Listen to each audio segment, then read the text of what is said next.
Welcome to Hoovie's Garage, the dumbest automotive channel in all of YouTube. And I am so proud of myself right now because I am now the owner of a Lincoln Blackwood. Everybody want the Blackwood, cross down, draped in black. So fine, you don't need the lock. Just one key, that's enough. Everybody want the Blackwood, roll past, whole block should. If desire had four wheels, it's the way temptation feels. Tailgate closed. Now, there were many luxurious pickup trucks before the Lincoln Blackwood. The first one, the Chevy Cameo in 1955, where they actually took fiberglass from the Corvette factory and sort of gave it a Bel Air look in the bed and some more luxury features. So it goes all the way back to the 50s. There's also a lot of fancy Fords with the Ranger package and the Lariat package, but nobody had ever made a luxury branded pickup truck until the Blackwood, and it made a lot of sense. They were already making the Navigator on the Ford truck platform, the SUV version, so to adapt that into a truck, well, why not? And when it was unveiled as a concept car in the new millennium, it was really cool. They actually used real wood in the rear quarters of the truck and stainless steel inside in the bed. It looked like a show truck from the factory, but when they put it in production, there were a lot of compromises. And this thing, well, it didn't really work as a pickup truck except in one very important way, and it didn't really work as a car. So it was a massive sales flop and canceled after only 2 model years. Lincoln was expecting to sell 10,000 of these a year, and they only sold about 3,000 for 2 model years. So they're incredibly rare, but also not that valuable. People aren't really paying much into the teens for these, and I bought this one at Barrett-Jackson for $11,000, which is pretty much the going rate. But you never see them for sale. They're really hard to find. And when I saw it, I just lost my mind because over the years when I'd see one on the road, which was very rare, I would freak out. And the opportunity to buy one, well, I couldn't help myself. I mean, can you blame me? This is just so weird. And when you compare it to the F-150 pickup truck, there are so many similarities and differences. It's really fun to have both of them. But we'll get to the Blackwood first. Obviously, the truck bed on this, standard truck bed on the Lightning, a normal tailgate. You can use it as a truck. Bed liner on this one. But with the Blackwood, it is fancy. You hit a fob button and it is power operated, the cover. And you even get a little LED light show here inside of the bed, which is carpeted and does have some stainless steel similar to the concept car, but it is not the entire bed. You also get barn doors, pretty incredible, and the Blackwood script goes across. The case should be on center, but they can't do that with the seam, so it's all a little bit off. But then the barn door presentation, oh yeah, on the Lincoln Blackwood. So that's stuck and that's broken. Anyway, first thing I've discovered here. But I'll take a broken latch that can be repaired to the car wizards over a broken mechanism here because this is all very complicated. It was very difficult to keep going under warranty. Ooh, the storage boxes definitely do work though. But this is just so goofy, and it has a little Lincoln codpiece here on the bed that goes in, inserts itself to the barn doors. Oh yeah, that is just so cool. I could do this all day, but then I'm scared it'll also break, so I don't want to do it that much. But you also have an escape latch here to pull if somebody's caught inside, and there's another hidden release underneath the truck. But this bed is not practical for anything. It's not a usable truck bed. This thing doesn't even have a very good payload capacity either, 1,500 pounds, which by the time you put in 4 people in this truck, you're pretty close to it. So unlike the Ford Lightning that's pretty practical as a pickup truck, but also a fun performance vehicle, this isn't usable as a truck at all, but it does look really cool with this faux wood down the side in black for the Blackwood. With this little seam, this isn't a sticker, this is actually a seam going through all of this. A lot of work, a lot of little details to make this thing bougie and luxury, but it had a price to match. The Lightning, the performance pickup truck that was expensive, $32,000 the MSRP in 2002. The Lincoln Blackwood, over $50,000 when new, and it only had one option. So you got everything from the factory except for one option, which this one has. But let's look at the fronts of these things before we go inside. Because on the Lightning, you have the aggressive body kit here, making it lower in the ground effects and all that stuff. stuff. It looks really cool. 5.4 liter V8 supercharged under the hood, but you also got the 5.4 non-supercharged in this Lincoln for 300 horsepower. So the best engine they had in the F-150 trucks at the time. But it also got the Navigator treatment on the front, the Lincoln Town Car looking grille and headlights. And the front bumper, totally different as well. And this one has a little hole in it. I really didn't look at this thing before I bought it. I just saw Blackwood and then totally blacked out and bought this thing. I just had to have it, but now let's compare interiors. On the Lightning, it is a little bit dressed up in the seat department because it is suede and it has these inserts, all very cool. But then the dash, the steering wheel, very stock Ford here, hard plastics, very cheap looking, and that is not the case on the Lincoln Blackwood. Oh yeah, more finest plastic tree wood everywhere, and you come inside into a very luxurious but thinly disguised Ford F-150 pickup truck. So this is not hard plastic. They made this soft, luxurious vinyl. They put a clock right here, which the tip of this is broken off and somebody has glued back together. And then you have the Blackwood script right here, just below the passenger airbag, and more faux wood throughout, along with some very fancy bucket seats. So they are heated and they are air conditioned, not cooled, but air conditioned, and you can toggle back and forth to change that. You have lumbar support as well, power movement, but then manual for the seat back, which is interesting. They figured out air conditioning seats, but then they couldn't make the back power operated, but also a sunroof to make it extra fancy. And the rear seats are buckets out of the Navigator, so you do get this massive center console here, along with huge cup holders in the front and the back. And inside here, you also have the pocket for the owner's manual, along with the GPS system and a 6-disc changer, which the GPS resides right here. It is incredible. This one has a few dead pixels though, but the startup sequence, come on, there you are. Onboard Lincoln navigation system. It is not touchscreen at all. It's all very clunky with these controls, but the best part is the volume adjustment. Right here, you can turn it up and down, but it has a voice that helps you. Louder, louder, louder, softer, softer, softer, louder, louder, louder. Softer, softer, softer. I never thought it would be possible to overload myself making YouTube videos, as it's just goofing around with a camera in my face. But about 6 months ago, I was there. I was pretty stressed out after doing about 20 flights over the course of 30 days. And I hate the feeling of not being in control with the airlines and all the stupid reasons that delays happen. In this instance, a whole film crew was waiting for me with the Gullwing that was in 1,000 pieces. It needed to be put back together for an event in just a few days. And everybody was held up because I wasn't there due to a missed flight connection, and it was ruining everything. So for the first time, I had what was probably a panic attack. Now, I had not used BetterHelp Therapy in a while, the sponsor of today's video, but I signed myself back up after that trip. BetterHelp gave me a little tune-up to start working towards releasing that mental weight, getting a bearing on what mattered, and coping with the stress, such as distracting myself with entertainment and buying some really fancy noise-canceling headphones, and staying productive even with delays. Learning how to cope and manage my time better to regain some control made me feel so much lighter. BetterHelp can help you start therapy with confidence just by filling out a short questionnaire to share your goals, preferences, and what you are looking for. BetterHelp uses its experience and your insights to match you with one of their over 30,000 licensed therapists who best fit your needs, and 72% of BetterHelp clients report a reduction in symptoms within 12 weeks. So click the link in the description or go to betterhelp.com/Shivy'sGarage for 10% off your first month. Let BetterHelp support you in feeling lighter in 2026. The problem is there's a slight delay, so if I do this, Softer. I'm just going to go crazy for a while, Louder. back and forth Louder. as fast as I can. Louder. Louder. Softer. Louder. It'll keep doing it even though I haven't been touching it for a while, but it's just going to go through all the controls. It is so weird, sort of creepy, but also really, really funny. Louder. Louder. Louder. I could play with that Softer. for Softer. hours.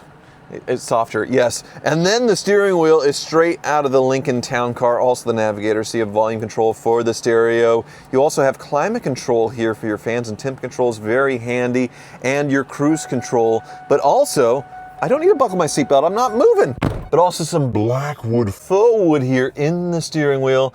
And you can see the instrument cluster.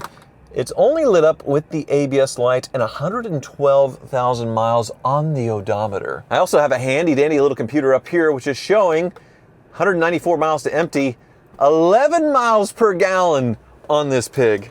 11 miles per gallon. That is incredible. But she is a very thirsty 5.4 liter V8 under the hood. A nice engine, obviously, and this is my first time looking at it.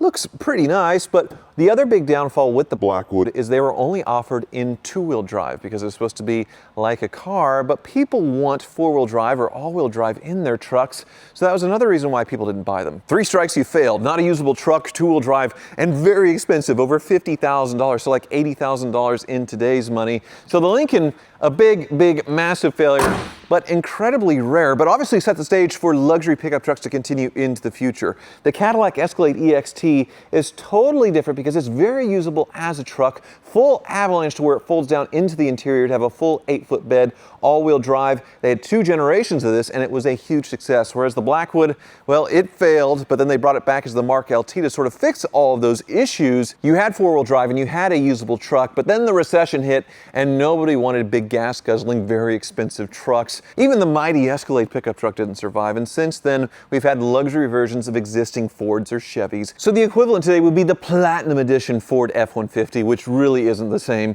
isn't nearly as cool. The Lincoln taillights too, that's, oh, well, there's a hole in the Lincoln Navigator taillight. I wonder if that matches up to a Lincoln, and I also wonder how it matches up parts-wise to be able to fix things on this truck. I imagine from this point forward, it is very easy to keep this thing running. I do think it has some minor leaks going on and also the ABS light. So the Car Wizard does have some things to fix on this thing, but I'm also curious what he thinks of the Lincoln Blackwood in general. Underneath this thing's a lifelong California truck, so it does look really nice. So rust isn't going to be an issue. And one thing that I noticed, the Michelin Defender tires, somebody spent money on tires for this thing later in its life, so it was definitely taken care of. And the interior is super clean. Some of these interior panels have been cleaned up, touched up here in the fronts, but otherwise this thing is in super nice condition. The hole in the Lincoln floor mat you would expect at 112,000 miles, but it does not seem abused at all. Oh man, can't believe I own this thing. And look at these pouches in the back for your map pockets that's magnetic. And then you have a rear climate and stereo control as well, a speaker right here. And I guess if these two trucks had a baby, it would be the F-150 Harley Davidson edition because it gave a more luxurious 4-door crew cab interior with the lightning looks and the supercharged engine. Unfortunately though, it has Harley Davidson badges everywhere, so it does look, well, kind of tacky in my opinion. And when it comes to the hierarchy of values in this generation of trucks, the Lightning is definitely on top as far as low mileage examples bringing big money. Then the Harley trucks, and then these, it really doesn't matter if it's low mileage, high mileage, they're all just around $10,000. And that really doesn't make any sense to me because they made almost 30,000 Lightning SVT pickup trucks. Same goes with the Harley truck, somewhere 20, 30,000 units. But with the Blackwood, only a little over 3,300, so almost as rare as a Mercedes 300 SL. The Lincoln Blackwood, and you can buy these for the cheapest. Yeah, they don't have as much horsepower without the supercharger, but they are way more interesting and really nice to drive. So let's take a cruise in this thing up to the Car Wizards. My Blackwood. first impressions on this Blackwood. It is so comfortable. These seats so supple, the leather so soft. The Blackwood feels so good on my bum, I gotta say. And yeah, the navigation here, I can try and set things to go to the Wizards. Louder, softer. Well, anyway, I know how to get up to the Wizard, so I guess I don't need to program it, but 300 horsepower, it's pretty good.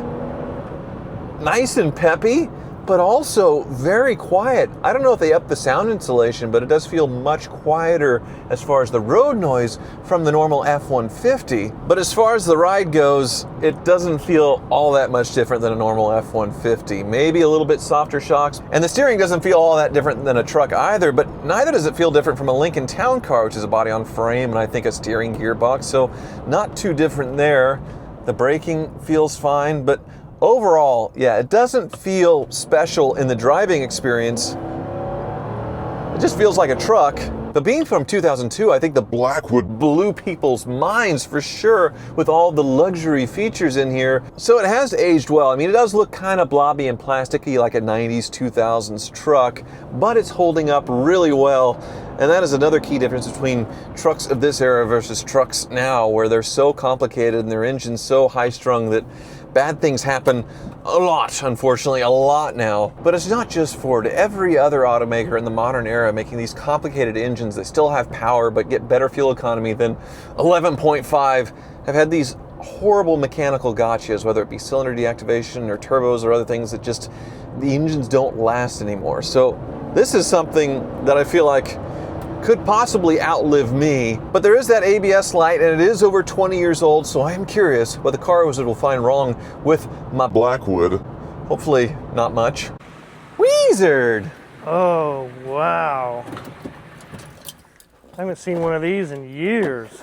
I almost never see them anymore, so I was very happy to get one. And I always did prefer Blackwood. Wizard, I know there's no HR department here at Omega, but you need to learn about consent. Oh, I probably should not touch the wood. Easy on, yes, but 2002 Lincoln Blackwood, the first luxury pickup truck.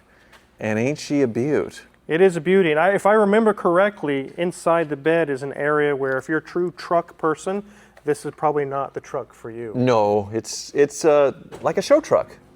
That's the thing. Modern trucks nowadays, when they do show cars, the beds aren't usable. They do fancy wood and stuff just like this. So Lincoln really was ahead of its time. Yeah. And the LED lights are just so cool in here. Reminds me of a yacht. Very much so. And it has a decent towing capacity. That's one thing I didn't talk about. It has a 9,000 pound towing capacity to where you could tow your yacht. So yeah, the bed's not usable, but it's a pretty good tow pig. This is where you put your golf clubs and things. Yes. Unfortunately though, the barn doors are only 50% working. So this is something I need your help with because this latches toast. That shouldn't be too difficult, hopefully. But it's still an F-150 underneath, so very simple. But I do have one light on in the inside, Okay. and that is the ABS, which I don't know how common that is on these Fords, but It's kind of common, but I remember in the early 2000s, F-150s having ABS lights on and things. Yeah. but even my onboard navigation system works, Wizard, and it is very vocal. Louder, louder, louder. I'm adjusting the volume of it. Softer, softer, softer. Oh, louder. that's louder, really got me in the mood softer, there. Louder, softer, louder. I told you Blackwood's the way to go, man. It's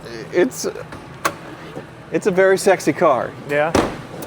112,000 miles, and that 5.4 is humming. Yes. Oh, this isn't a 2-valve. This is the 32 valves, 4-valve. 300 horsepower, but I also think the 32 valves are the ones that don't blow their spark plugs out like the Right. 2-valve ones. Right, they don't do that. That was the only funny defective things with these, which was a pretty easy fix, but lifelong California trucks, so it should be very nice underneath. There's only one way to find out. Well, before we lift it up, I think these have air ride, don't they? I don't know. I think that they do, and I'm worried, because like on the Lincoln Town cars and things, there's a switch somewhere you're supposed to switch it off. If we don't do that, it could deflate them, and we could have no longer a Blackwood, it would be a softwood. Oh, well, very nice, Wizard, but it didn't drive that much different than a truck. I'd be surprised if it did, but I don't know, maybe it's a little dark. Wait, you're right. There they are, airbags. Okay, so we need to figure out how to disable the airbags on this thing. Yes. It's either going to be in the back here, or it's going to be near the glove box area. Sure enough, the Wizard was right and I was wrong. So there is a disable switch right up here. Click it off. And now the air suspension is in passive mode. I could have done a lot of damage. This Blackwood is actually really weird. So the Wizard ran out of room on the frame here.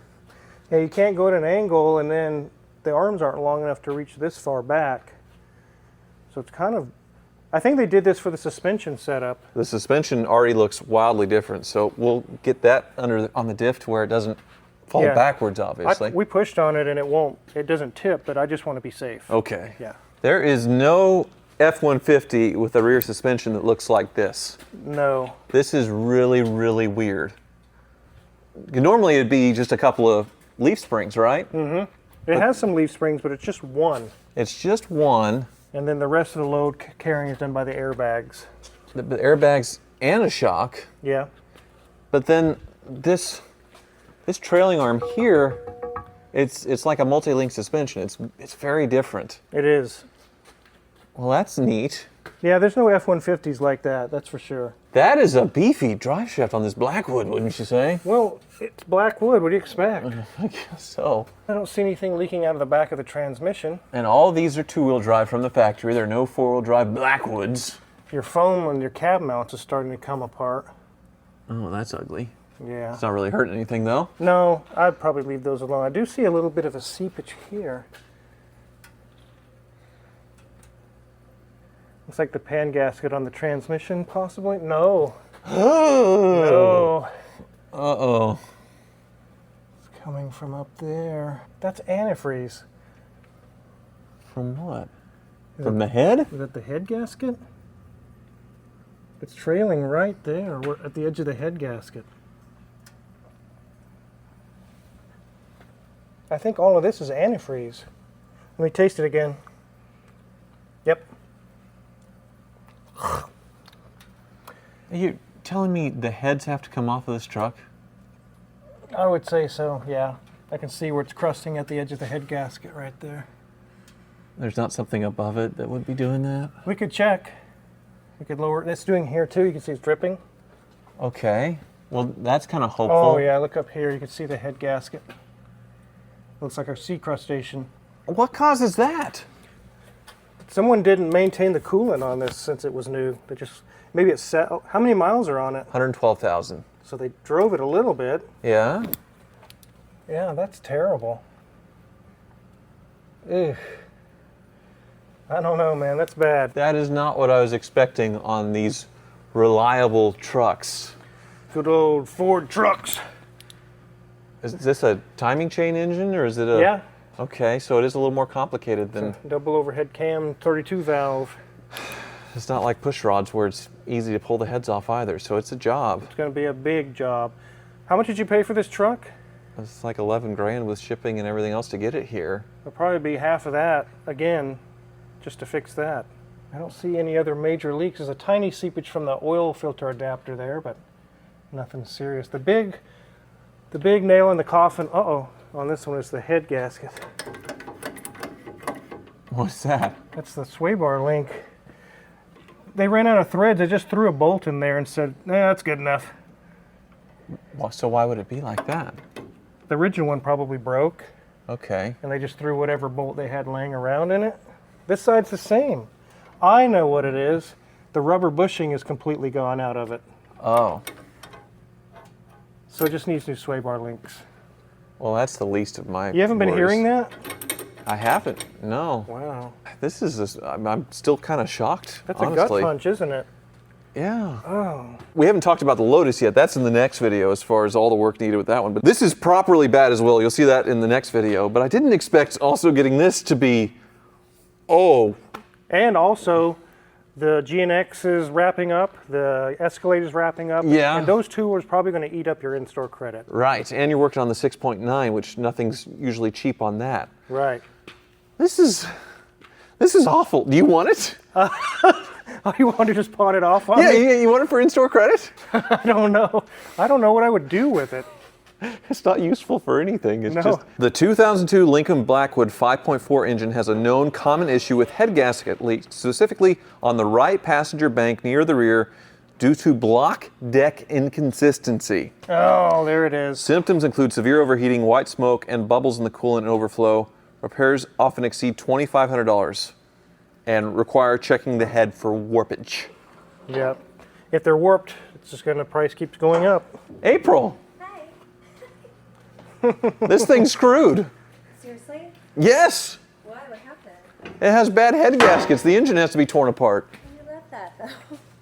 It's so cool. Is it worth doing? Like No, for the amount that not it's really. selling? No. So what are you gonna do? I don't know. I don't know. It's such a cool truck. I don't know what I'm going to do. We're going to be sure here.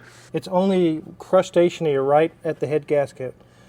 Nowhere else above it. And way worse in this corner Yeah. and starting on the other corner. So I'm looking in the valley down here to see if there's coolant leaks from the intake manifold, and it's dry as a bone. So I would definitely say it's the head gaskets. All right, well, I'll see you in the office. I'm gonna need a minute. Okay. What? What? All that fun with the head gaskets, we forgot to check on the ABS code. And it's something simple, I hope. It's a little sensor for $20, right? Yeah, that's simple. It's just 10 codes. It's all listed here, you know. It looks like an ABS system, the whole module, everything is dead. Oh. Wizard's looking up fine art. 105 grand. A Van Gogh. Okay. This thing isn't worth anything. It's not worth... Even the nicest one in the world hasn't sold for more than like 15 grand in the last couple of years. No, they're not a high dollar truck. So here's the bad news. I got Yeah. numbers for you. Okay. So the tailgate latch is going to be the cheapest thing, $100. We can probably fix that. Cute. The Okay. ABS light, I can get the module removed and send it off to be rebuilt. Probably $600. Okay. The head gaskets is going to cost $6 grand. Why? Because when we go take it all apart, we're not going to put on your old timing chains, your water pump, your belt, tensioner, all these different parts and pieces are going to have to be replaced when we take it apart. How many hours of labor is it? 24. 24. Oh, okay, so that's a lot of it too. The timing chain kit alone is $1 grand, $1,200. The head gasket kit is $800, $700. It just adds up. So I'm way better off to just walk away from it and let somebody, like if they want to try it at home, to fix it themselves. I would think so. It's probably the best. That's probably what I would do. It's Okay. really not. I wouldn't put this money into it. I wouldn't. Yeah, I'm gonna have to think about it because I get $7 grand into it. That doesn't. I could just take a $7,000 loss right now. It's just a matter of if I really like the truck or not. But like if I put it out and said, "Hey, it runs and drives just fine," leak some coolant from the back cylinder heads. The thing is, though, somebody would buy it and then not disclose that and then flip it to the next person, which is Probably. how it probably eventually ended up at the auction. So somebody had this thing for a really long time. They knew the head gaskets were going. They traded it in. Some dealer sold it to another dealer who didn't know and then put it in the auction. You hope that they're not being shady. You hope that they're not being shady. But that's what happens with these vehicles. And then they finally end up, so like some end user has to eventually pay the piper. And if I sell it cheap, then I could just start that cycle all over again with somebody. So here's like the thing. Even if somebody like me or Daniel's son could buy something like this, even doing the labor for free, we're still going to have probably $3 grand in parts. Just the parts. And even then, I mean, it's kind of worth it at that, but maybe even not. It's a no-win scenario. Yeah. Okay. Okay. Thank you so much for watching. This is a surprise. It's a big surprise. It sucks. It sucks. I really wanted to like this truck and enjoy it. Oh, God. Bless America. Plastic forest, got that high class grain. Fake wood shining like it never felt rain. Soft touch leather, sink down, don't speak. My seat feel richer than your whole work week. V8 purring like it's flirting.